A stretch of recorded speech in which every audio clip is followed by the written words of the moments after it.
I have a confession to make. I am a Sukuna simp.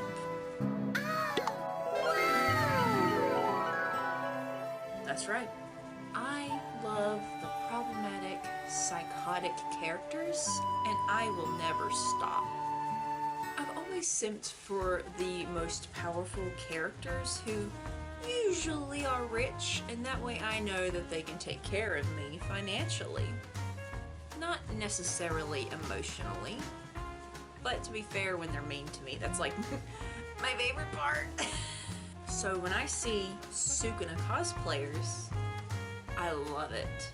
I love it so much. I've cosplayed Sukuna myself, but to see other people cosplay Sukuna, it's like beautiful. In February 2026, I went to an anime convention, and for the kiddos watching this video, basically a bunch of adults drinking stupid juice together and having a good time. There, I met a cosplayer who was cosplaying Sukuna. But not just any Sukuna, she was cosplaying Mommy Sukuna. Okay? You know, I met up with Mommy Sukuna several times that night, you know? It was good times, it was good times. It just made my ace little heart giddy. My favorite JJJ character cosplays and gender bent and adult friendly, because again, this was after hours at an anime convention. Lots of stupid juice was had that night.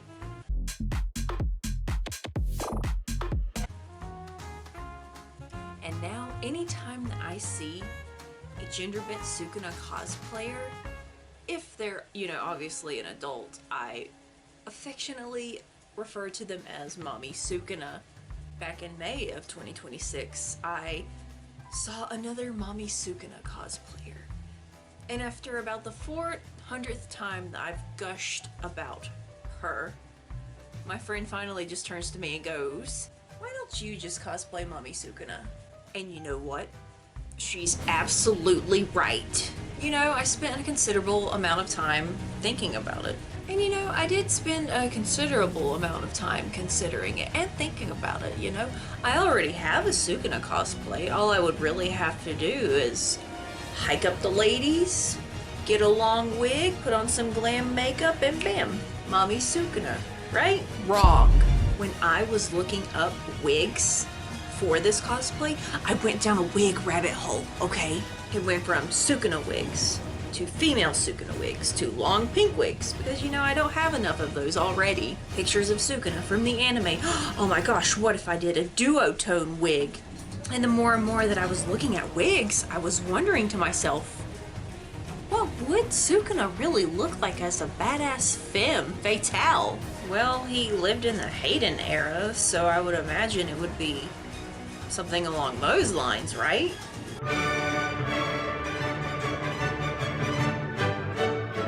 I then went to Google Hayden era fashion, and girl, I was in.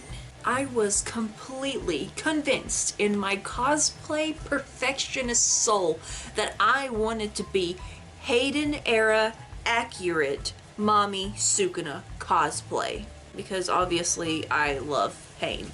However, that little tiny little gremlin thought crawled into the back of my mind every time that I decide to do a cosplay based off of another culture. Or, frankly, every costume quality kimono that I've sewn and never really got to wear out in public for really anything.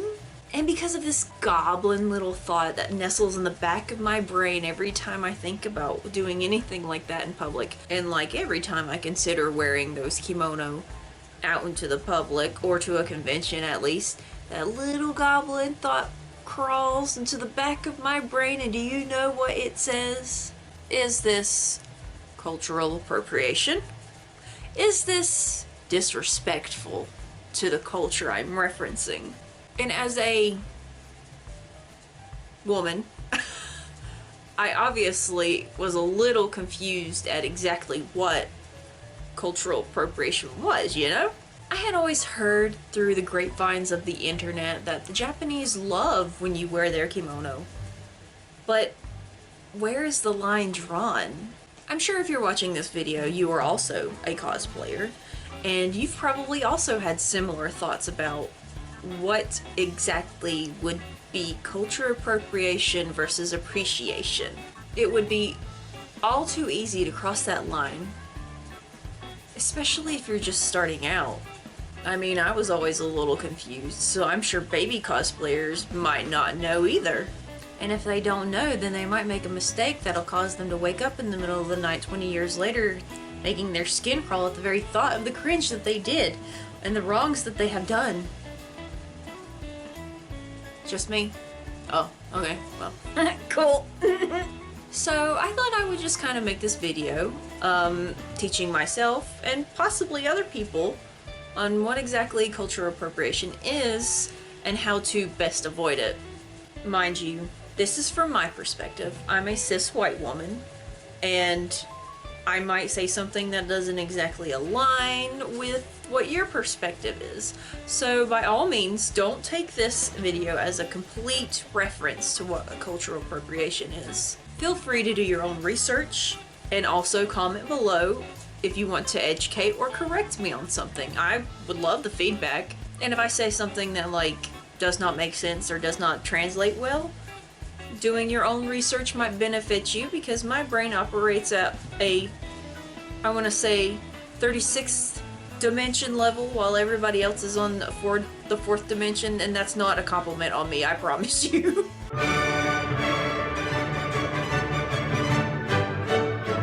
By definition, appropriation is the practice of taking one's art, paintings, photos, stuff like that, and reworking it into their own. I like to refer to it in the cosplay world as creative liberties. And culture, if my anthropology class still holds strong and is correct, is a collection of beliefs and customs shared by one group of people.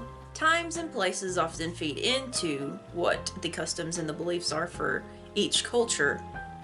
Kind of like how, I guess here in the States, it would be like that same joke that we make about the Victorian woman showing off her ankles. Ooh. Or like how people keep making the joke about how they would like to go back in time and feed a Victorian boy Takis. I'm not really understanding that one, but also I'm probably just too old to understand it. All joking aside, cultural appropriation, when put together, basically is taking one's culture, beliefs, customs, and taking them and adapting them in a way that is exploitative or offensive. To better understand this, if I'm just not making it clear, is I recommend the PBS video that I referred to. I'll link it down below for you so you can watch it. The lovely host in that video uses a lot of big words. I know some of these words. The specific example that she refers to in the video is back in the day when Native Americans were basically misrepresented in the film industry. Basically, another definition, or like a basic concept of a cultural appropriation, is when someone from a more powerful majority group of people just kind of steals and takes customs or things from a minority group of people and just basically exploits it or stereotypes it, disrespects it. Like how Kim Kardashian wears cornrows. Or like Katy Perry in that Dark Horse music video. Those cheesy, really bad Halloween costumes around Halloween time. Side note, does anybody remember when Gwen Stefani toted around those 4 Japanese American girls as they were basically her entourage or whatever? Back in her Harajuku era? The Harajuku girls? They were basically accessories? Allegedly, Gwen Stefani called them her imaginary friends, but that's allegedly, and I can never not find the source on that, so...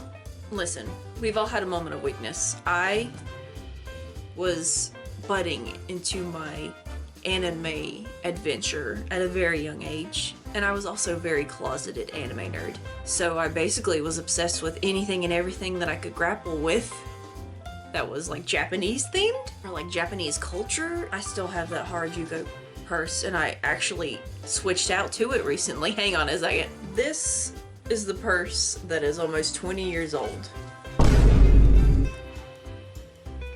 Did not age well at all. But don't worry, I got the Five Nights at Freddy's wallet that just levels everything out. As a white woman who has a deep appreciation for Asian cultures, I can understand that it is a very, very slippery slope to just commit cultural appropriation, okay? It all started with Japanese culture. Obviously, as an anime fan.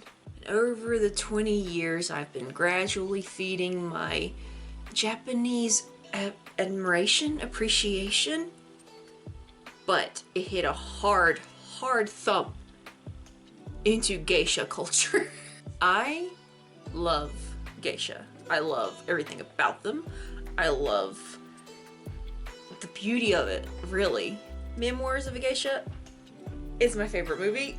As much as I fondly love that movie, it is dangerously close to being cultural appropriation. Like most budding fans, I immediately jumped into it. You know, when you a fan of something, you just kind of just jump into it. I've watched Memoirs of a Geisha so many times. I even like watched the behind the scenes of the movie because I still own the disc from it. It was in the $5 Walmart bin when they still did that. But I watched the behind the scenes filming of it, and let me tell you, I fell into that rabbit hole of researching geisha after that. And that movie was so glamorized. First of all, if you didn't know, Memoirs of a Geisha is based off a book written by Arthur Golden, a white guy. Now, despite the fact that I love Memoirs of a Geisha, I haven't read this book. This copy was gifted to me by my friend, and I love her to death for it. I just don't read leisurely. First of all, he broke the geisha code, bro. Arthur broke the geisha code, bro. He interviewed an actual real-life geisha, and like, they are very guarded with the information that they let out into the world. It's like it's not a secret society, but it fits into the secret society hole, if you know what I mean. He broke the geisha bro code, basically exposing this woman for like giving the secrets away. First of all, there was a lawsuit over this. Am I saying that a man can't write a book about a woman-dominated profession? No. But I am very heavily discouraging it. And then in the actual movie, wait, have you seen the movie? Because I'm about to spoil a lot of it for you. In the movie, it basically glamorized geisha life. Like, entire bits of it, you know what I'm saying? Which, fun fact, thanks to Demon Slayer, I know that geisha is just an evolved form of an Orien.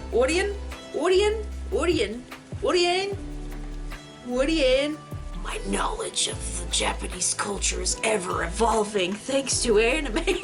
I mean, in the movie, these two poor girls, they're being sold off to like a geisha house, and one of them gets accepted, but the other one has to get sold to the red light district. The movie has basically a child falling in love with a grown-ass man. My children wait for these every spring. Smile for me, won't you? There now. That is your gift to me. And not to mention the whole Misuage thing. I'm not going to explain that. I will not elaborate any further on that. Just know, it's a problem. But on a lighter note, Hatsumomo has my heart. The actress that plays her is she just wants the freedom to be able to love whoever she wants to love. And this movie, in my opinion, personally, is an example of what is dangerously close, if not cultural appropriation. Basically, glamorizing geisha culture, making it shiny and pretty and appealing to the Western gaze. While Memoirs of a Geisha was an excellent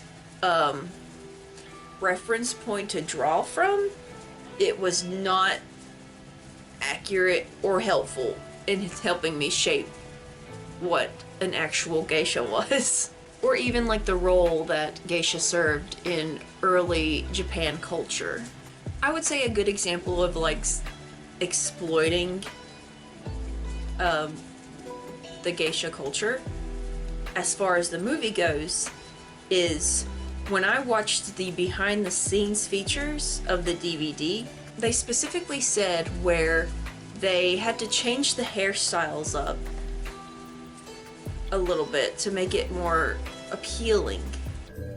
Our neck line, for instance, in the back, is lower to give it more of a provocative look. The waists are tighter, not as boxy.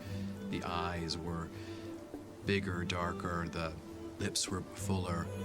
If you don't understand geisha culture, everything in their appearance holds significance. The way that Maiko did their hair and makeup, the way that geisha did their hair and makeup was key in their profession.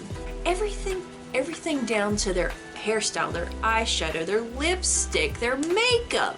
It spoke to what their experience and their ranking was. Sorry, did I get off topic? I got off topic. Okay, so like I guess you could see from my little rant how slippery a slope a cultural appropriation can be. If I took Arthur Golden's account of what geisha were solely from his book, solely from his movie, I would just be some dumb weeaboo who has surface level knowledge of geisha culture. Yes, I'm a weeaboo. Oh, duh, everybody wears kimonos. Yes, I'm a weeaboo. So then the next question is, how do you avoid becoming an ignorant weeaboo? I mean, committing a crime of cultural appropriation? The answers are so simple. Do your research on the culture if you plan on cosplaying from that culture. If we go back to the concept of me wanting to be a Hayden era accurate Mommy Sukuna, even using the word accurate would kind of not be what I'm looking for. Even using the word accurate would be kind of low-key disrespectful. For example, the Hayden era fashion for women back in the day, and this is just what I could find based off of my research on Google. If I am inaccurate, please correct me. Their style of makeup and dress is already not what I'm wanting to do, okay? No, we're not yet. No, we're not. We're not doing that. We're not. For example, I would want to use like really glam makeup, really glamorized. And you know Sukuna has those face markings on their face. Hayden era women wore white paint on their face and they shaved their eyebrows off and then put them a little bit higher on their forehead. That's not exactly my set of creative liberties I would like to take with this cosplay, so already out the door, I'm already just like trying to mess things up. Also, they wore like anywhere between 5 to 40 layers of robes, and that's something we're not gonna do, right? Why are we like this? And often those robes were basically just themed for the season, not necessarily like matching, but just like, oh, this is the spring collection, so every piece of spring clothing we have that have the same similar color palette, we're gonna go with that. Not that I want to be disrespectful in their culture, I just have a very specific style that I would like to achieve. So we're going to change it up a little bit. I also don't really have a desire to wear between 5 to 40 different layers of robes, especially if I were to make this cosplay and wear it in like the summertime. I think the better way to phrase it would be, I am doing a Heian era inspired Mami Sukuna cosplay. But cultural appropriation is beyond fashion. It's not just the fashion, it's not just the makeup, it's not just the clothing, it's not the way that they do their hair, it's basically just the actions that you do sometimes. You want to do research on just basically what is presented as offensive in that culture. What phrases, what actions, what clothing could be considered stereotypical or disrespectful? What things hold cultural significance? And what will get you a quick ride in an ambulance? That seems a little violent, but like, follow me here. In recent news, a cosplayer in China had their wig violently snatched off of their head just simply because their cosplay was from My Hero Academia.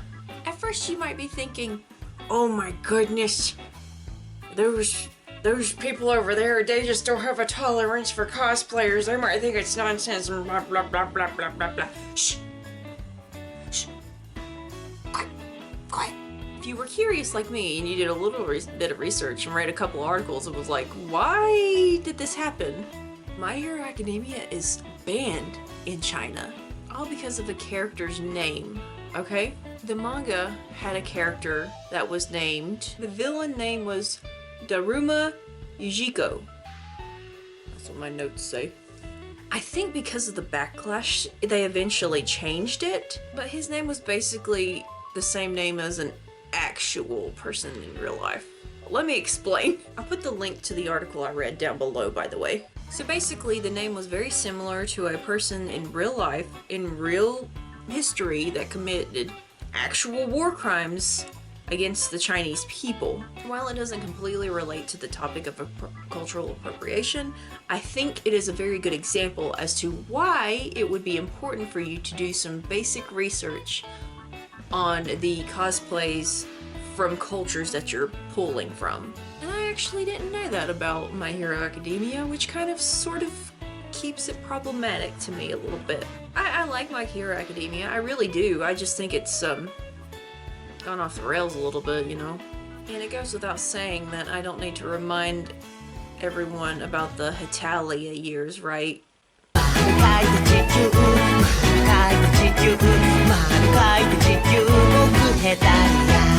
Fandom is just a prime example of people acting on stereotypes. Oof. If you want to cosplay from Hetalia, that's fine, but leave the stereotypes out. Best if you're a person like me, stick to cosplaying America and eating cheeseburgers, because we all know that's accurate. Presents. I guess being bloodthirsty kinda gets distracting. And by that I mean bringing democracy to the rest of the world. Basically, to sum it up, it's really easy to avoid cultural appropriation just by doing some basic research. Educating yourself, you know? Google is a powerful thing. It really is. Act in a way that is respecting the culture and not disrespecting the culture. If you want to be a geisha for Halloween, be a geisha for Halloween. That's fine. But don't disrespect the culture. Japanese people love when you wear a kimono because it draws attention to their culture. But what's not going to happen is you're not going to disrespect the geisha and Maiko on my watch by wearing rankings that you're not allowed to have. We all have to learn the hard way. As I've mentioned before, I've sewn kimono before. I have like 5-6 kimono in my house, in my closet, as we speak. I just fail at being super cute and petite and kawaii desu. And I'm too tall. I'm too tall for these pattern pieces, so I always have to add 5-6 inches to it all the time. When I finally got the chance to wear a kimono to a local convention, I enjoyed it. I just wore the kimono, got a lot of comments on it, honestly, and I felt great. That was so comfortable. That was such a comfortable day. And I just had a lot of fun. I wore it plainly. I didn't do any crazy makeup. I just did my hair up in an updo with one stick. And it was great. I want everyone to be able to cosplay. Because cosplay is for everyone. And I know that phrase has been like very worn in these days, but cosplay genuinely is for everyone, and I want everyone to be able to coexist and enjoy cosplay and not be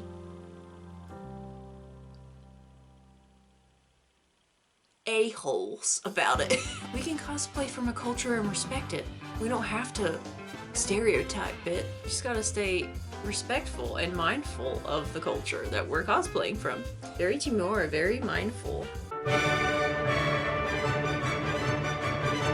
So basically, to sum it all up, if I haven't already summed it all up, this is the part of the script that I just I couldn't write down. When you're drawing from these cosplays, be respectful, don't use stereotypes, don't be exploitative about it. Cosplay has become a social media phenomenon since COVID, and people are doing it for views, clout, praise.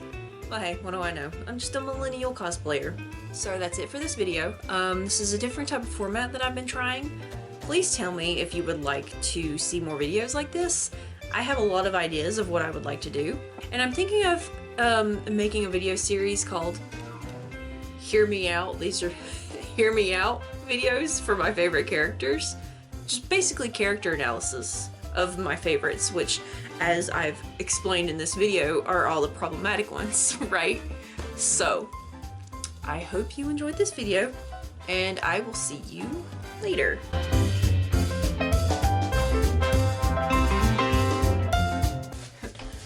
Let me tell you what Memoirs of a Geisha taught me. Check this out, brother. Yeah! Oh no, I'm almost out of Diet Coke. I need to get some more. I can do it. This is why you have to be... Hey, that one works. Why not this? Cosplay was invented in Japan. It didn't hit the Americas until the 1930s from the sci-fi convention. And I keep watching Cops. It's on mute over here because I like to have background noise, but I can't really have background noise if I'm filming a video. So I've just got Cops on mute over here, and I gotta stop. Arthur is like the whitest white dude name ever, by the way. And just themed with... I forgot Cops is playing. Hold on. When you a geisha fan and you go to the Dollar Tree. Kane wants to be a pretty geisha too. But he can't do it because he's a robot. IRL. Will that work on AI? Do you have any idea what you've just done? Oh, but I do. I kind of want to watch it again.